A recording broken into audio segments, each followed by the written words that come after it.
Fala pessoal, hoje eu quero comentar um pouquinho sobre O Auto da Compadecida 2, sequência da minissérie transformada em filme no ano 2000 e que traz novamente o Selton Mello no papel do Chicó e o Matheus Nastergalli no papel do João Grilo. Essa não foi a primeira adaptação de Auto da Compadecida, a obra já teve mais duas adaptações cinematográficas, a primeira A Compadecida, de 1969, que trazia a Regina Duarte como a Santa, como a Compadecida, e o Antônio Fagundes como o Chicó, além de Os Trapalhões no Auto da Compadecida, de 1987, que tinha o Didi, o Renato Aragão como João Grilo e o Dedé Santana como Chicó. E aqui a história é a seguinte: 2 décadas depois de desaparecer no mapa, o João Grilo retorna à cidade de Taperoá para se juntar a Chicó em novas aventuras. Acontece que João Grilo é dado como celebridade no local, o que faz com que 2 candidatos a prefeito, um coronel com muitas terras e um empresário, dono de rádio e dono de uma loja de eletrodomésticos da cidade, disputarem o apoio do João Grilo nas eleições que estão se aproximando. Tudo isso envolvendo ainda o romance entre Chicó e a Rosinha, do primeiro filme, além de diversos outros novos personagens. E de certa forma essa sequência ela não deixa de representar um sinal dos nossos tempos. Se Hollywood sempre gostou de sequências e adaptações como filões de público, o cinema nacional não iria contra essa corrente mercadológica. Se sequências de filmes consagrados nas bilheterias é o que funciona financeiramente, nada mais natural que o cinema, como negócio que depende do dinheiro também para funcionar, vá atrás de produzir tais obras. O que não quer dizer, por óbvio, que a qualidade está garantida. E isso se relaciona de certa forma com alguns aspectos da obra de 20 anos atrás e da obra atual. Se a gente perdoava, naquele filme do ano 2000, alguns defeitos como a touca da careca do diabo, por exemplo, a touca que eles colocam um prostético para funcionar como careca, ela é bem aparente, dá para ver a dobra, por que aqui a gente iria se incomodar, por exemplo, com os efeitos, alguns efeitos visuais esteticamente feios, ou então os ADRs, aquela sobreposição de voz, aquela dublagem mesmo, que é bem comum no cinema, mas que aqui algumas vezes parece exagerado ou fora de sincronia? Porque, de certa forma, aquela obra de 2000 dava a impressão de que havia muito mais coração envolvido, enquanto aqui a realidade é meio que de uma burocracia obrigatória. A gente tem que fazer porque era o caminho natural do dinheiro. A gente tem que fazer, é claro que a gente tem que produzir uma sequência de um filme de sucesso.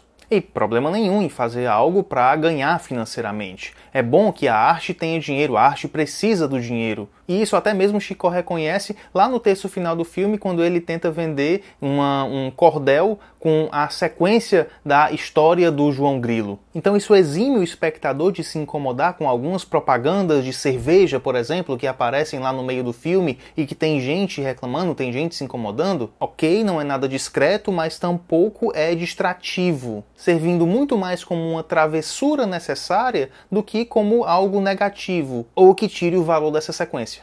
Cansativa mesmo é a repetição burocrática de alguns bordões já famosos ou então flashbacks de cenas inteiras para relembrar os desavisados que não se recordam do filme do ano 2000.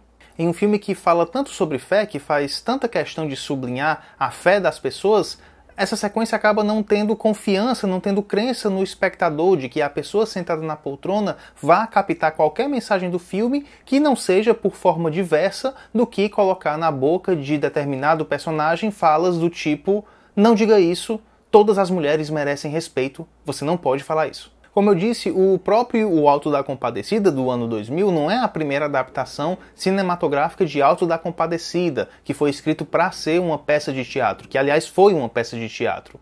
E eu gosto que essa sequência, O Auto da Compadecida 2, mantém essa essência. Não esquece dessas origens dos palcos. Em O Auto da Compadecida 2, os diretores Guel Arraes e Flávia Lacerda mantêm a essência meio vaudeville, aquele teatro meio farsesco, onde tudo é muito declamado, onde a pessoa está dentro de casa, abre uma porta e já está no altar de uma igreja, por exemplo. Acontece que tais inventividades são por vezes contrapostas a uma preguiça meio que paralisante, como o filme se amparar em algumas muletas musicais fáceis. Qual é a música que o filme poderia, por exemplo, colocar para comentar a relação de amizade entre 2 personagens? É claro que ele vai colocar Canção da América, do Milton Nascimento, que literalmente começa com os versos "Amigo é coisa para se guardar" do lado esquerdo do peito.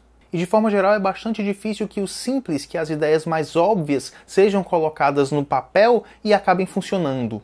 No entanto, aqui os códigos de um cinema familiar ou mesmo infantil são bem utilizados nos personagens que podem até não ter a mesma adorabilidade do primeiro filme do ano 2000, mas que acabam funcionando e convencendo pelo talento dos atores e também por algumas questões técnicas da fotografia que tem muitas boas intenções, digamos assim. Trazendo na figura do João Grilo, lá do homem que ressuscita, tem um determinado momento do filme que a gente vê uma sombra de uma grande cruz cobrindo aquele personagem do Matheus Nastergalli, o que acaba equiparando aquele homem a uma certa espécie de Jesus Cristo de Itaperoá. E o texto aqui, apesar de simpático, ele não chega aos pés do original de Suassuna. Mas ok, é bastante difícil alcançar-se a genialidade de uma obra tão popular e tão boa como o Alto da Compadecida. E aqui a gente tem que reconhecer que os roteiristas conseguiram prestar boas homenagens à obra principal e também à literatura de cordel. E, de novo, dá importância à teatralidade farsesca de tudo aquilo, inclusive com comentários metalinguísticos